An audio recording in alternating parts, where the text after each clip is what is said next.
it's me, Blanche. Welcome to Feast in the Middle East. I thought I would switch things up. It's been a hot minute since I did a grocery haul at a Middle Eastern market, and there's a cool one that opened up in my neighborhood. It's called Real Produce here in Palo Alto, and I'm going to show you how I navigate the market from a perspective of somebody from the Middle East so that you get the inside scoop and know exactly what to buy the next time you go into a market like this. Let's go inside. Okay, it isn't a mistake that the first thing you see when you enter the store are a variety of dates. Now, usually there's a few varieties. These are the Deglet Noor dates, but I like to get the Mishdoul dates because they're far juicier. And what you want to make sure is you look and make sure that they're not dry. I like to get them from Arab countries. Right here, they have so many represented. There's some from Algeria, there's from Tunisia, and there's some from California. I actually prefer to get them from the Middle East because they're more juicy. If you could find them from Palestine, the ones from Jericho are the best, hands down. Make sure to get those dates. Let's go and see what else they have.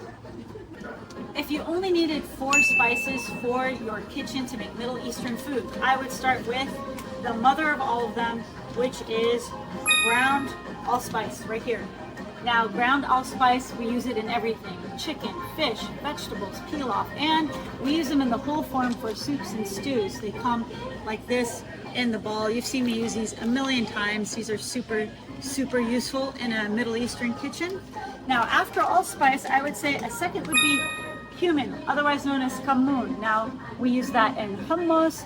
We use it in any kind of bean dish because it helps you digest the beans. It's nature's beano. Okay, and then we've got 7 spices, which is a conglomerate of a lot of spices like allspice, pepper, cloves, paprika, ginger, cardamom. We use this for everything too, with chicken, fish, stews, pilafs. And then finally, we love turmeric, especially for rice. A lot of our rice dishes contain turmeric, and our chicken dishes as well, and our lamb. So these are basically all you need, and all the other stuff is just extra. A lot of people have come to my channel because of my knowledge of olive oil. I'm very passionate about it, but I'm especially passionate about Palestinian olive oil. And in Middle Eastern markets, you will generally find this one. Like, for example, this is Baladna, and it comes from Palestine. They're usually cold pressed and full of antioxidants because they don't have as much filtration as other olive oils. And this year, the olive harvest was not that strong because of all of the violence that has been happening to the Palestinian farmers. So if you can find it, I say buy a lot because it's really hard to come by and you never know when your next harvest is going to come. Okay, if you watch my channel, you'll notice that I did 2 videos on tea. One for hibiscus, which is called karkada, and another one for sage. And both of them have tremendous properties. Karkada actually is great for appetite suppressant. If you want loose leaf hibiscus flowers, this is where they usually sell them. It's really hard to find them in other places. Just boil it. You could put stevia sweetener in there and it makes a great iced tea. I have a recipe for that on my channel.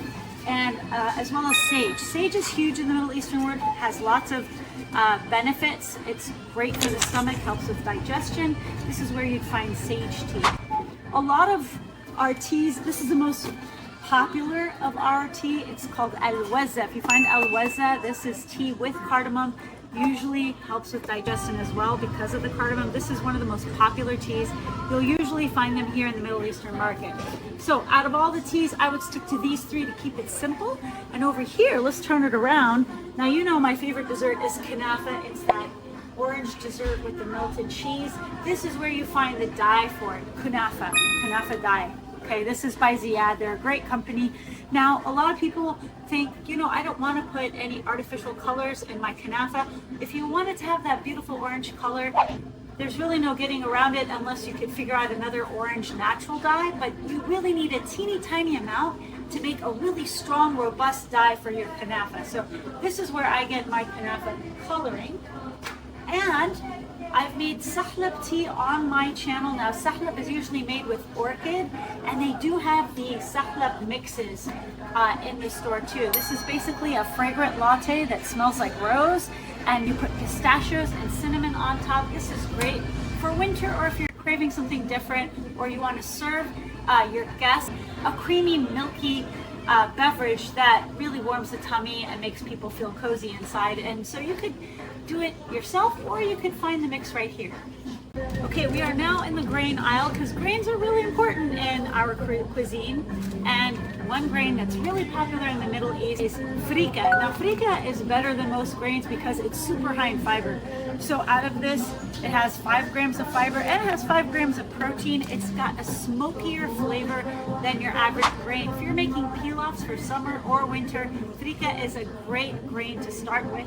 And guess what else they have? Another exciting find here is maftool. Now, El Ard is a great brand, and this one is hand rolled by a cooperative, usually made by Palestinian women. This stuff is rolled by hand. This is made in Nablus, very minimal ingredients, just wheat flour, bulgur, salt, and water, and that's it. This is as pure as it gets. I do have a recipe for maftool soup on my channel. This is great for that soup.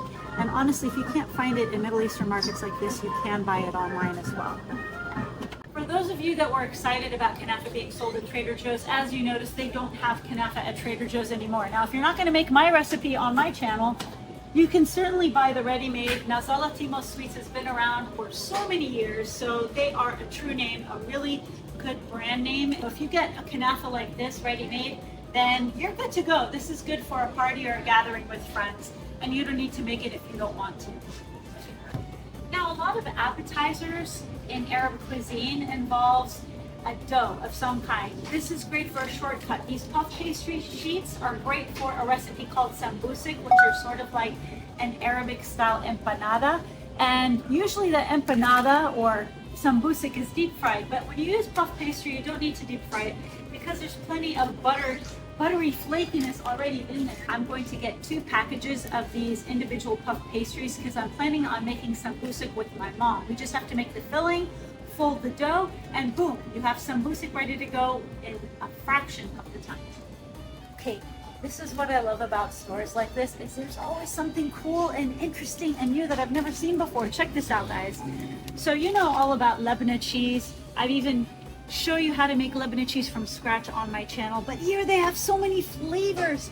Look, they've got fig and strawberry and peach and blueberry, red guava, mango, and pomegranate. This is so fun. You know what you could do? You could make, instead of a butter board, make a Lebna board. Pick out your favorite flavors of Lebna cheese, surround it with a lot of fruit, and it makes a great entertaining idea. So I'm gonna get a little crazy, and I think I'm gonna buy the pomegranate Lebna and see what this one tastes like. This is an awesome find. If you want authentic Arabic sweets, it really doesn't get better than getting it from a Middle Eastern market. Don't get it at Costco. Get it from these guys. I mean, this looks like they make it in-house. Now, if you aren't worried about your jeans not being able to fit the next day, don't worry about it. It'll be worth the calories. When you eat this, it's going to taste that much better than any crap you're going to find in Costco. Believe me. They even make it easier so that you can differentiate. If it's your first time here, you can figure out what's what. And they'd be more than happy to help you out. They really love hospitality and helping out their customers, no matter where you go. If you get pita chips from Trader Joe's, I'm sorry to tell you, but you don't know what real pita chips taste like, because those are basically cardboard chips. Get your pita chips from a Middle Eastern market. Why? Because they're going to use better quality bread.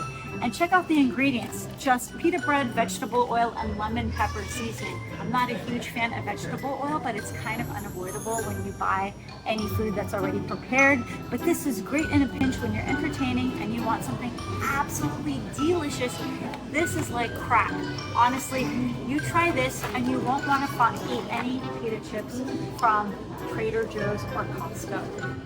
I can confirm they are 100% crack. I love them. They're 100% crack. They're my favorite. My favorite. My mom and I made spinach pies on my channel recently, but guess what? They sell them here. They also have different kinds with cheese or chicken or meat or suha. I suggest trying these in an Arab supermarket because they're made by the family, so you get a good gauge of what they're supposed to taste like before trying a recipe out at home, because then you can compare notes. I hope you enjoyed this segment of a Middle Eastern grocery tour. Now, do you want a part 2? If so, hit like, give me a comment, and let me know what you would like to learn more about. And until next time, please subscribe, and I will see you next time. A special shout out to my Patreon family. I love you guys. Thank you so much for your support. Without you, I could not keep this show going, and I love sharing tips, recipes, and stories with you behind the scenes.